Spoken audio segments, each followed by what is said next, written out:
रानी गोड़वाया मनानी जबना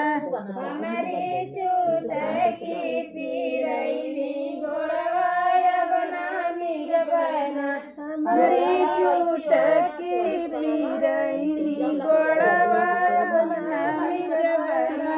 निजबुए माला फिर निजबुओ मंगबू बेटवा से बतोइया गोड़वा फिर निजबुना बाबू बेटवा से बतोइया गोड़वा फिर निजबुना मंगबू बेटवा से बतोइया गोड़वा फिर निजबुना मनबू बेटवा से पतोइया गोड़वा फिर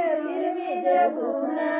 मंगबू बेटवा से पतोइया गोड़वा फिर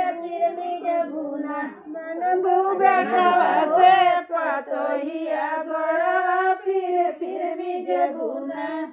हमारी चुटकी पिरैली गोड़वाया बनामी जबना हमारी चुटकी पिरैली गोड़वाया बनामी जबना हमारी चुटकी पिरैली गोड़वाया बनामी जबना हमारी चुटकी पिरैली गोड़वाया बनामी जबना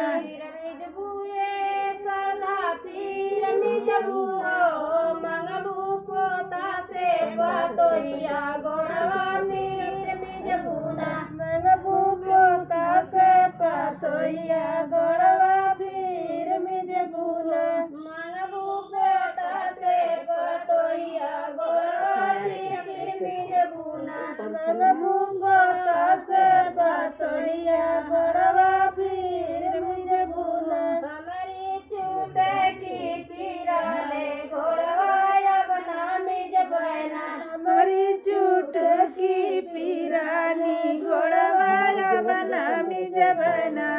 हमारी चुटकी पिराले गोड़वाया बनामी जबना हमारी चुटकी पिरानी गोड़वाया बनामी जबना फिर मिजबुए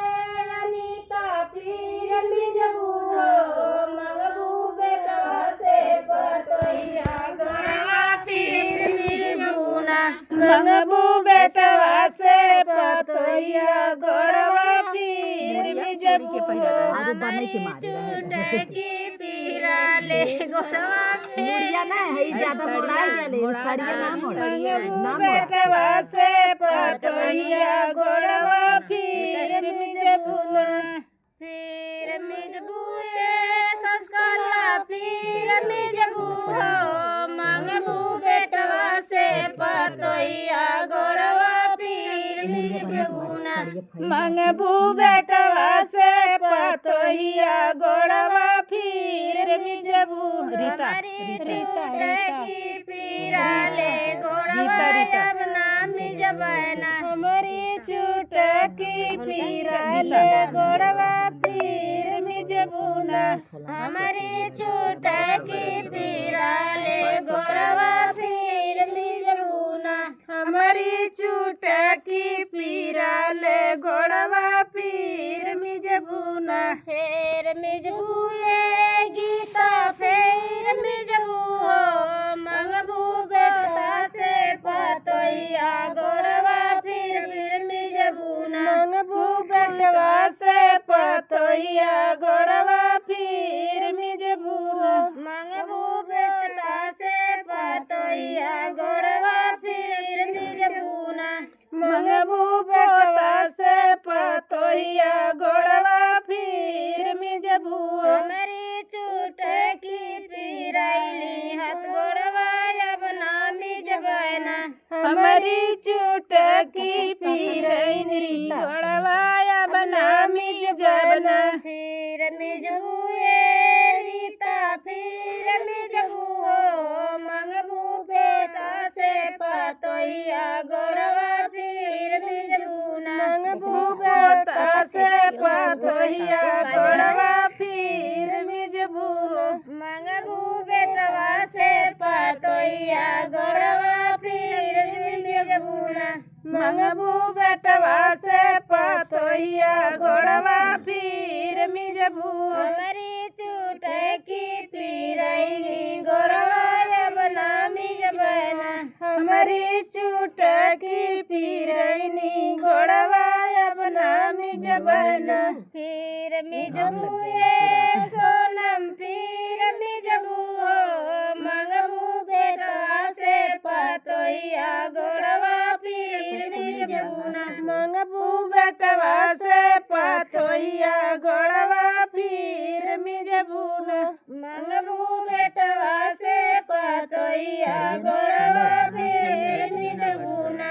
मंगबू बेटवा से पतोहिया गोड़वा फिर मिजबूना हमारी चुटकी पीरैनी गोड़वा बना मिजबना हमारी चुटकी पीरैनी गोड़वा अपना मिजबना फिर मिजबू ये सुमित्रा फिर मिजबू मंगबू बेटवा से पतोहिया गोड़वा फिर मिजबूना मंगबू बेटवा से पतोहिया गोड़वा फिर मिजबूना मंगबू बेटवा से पतोहिया गोड़वा फिर मिजबूना मंगबू बेटवा से पतोहिया गोड़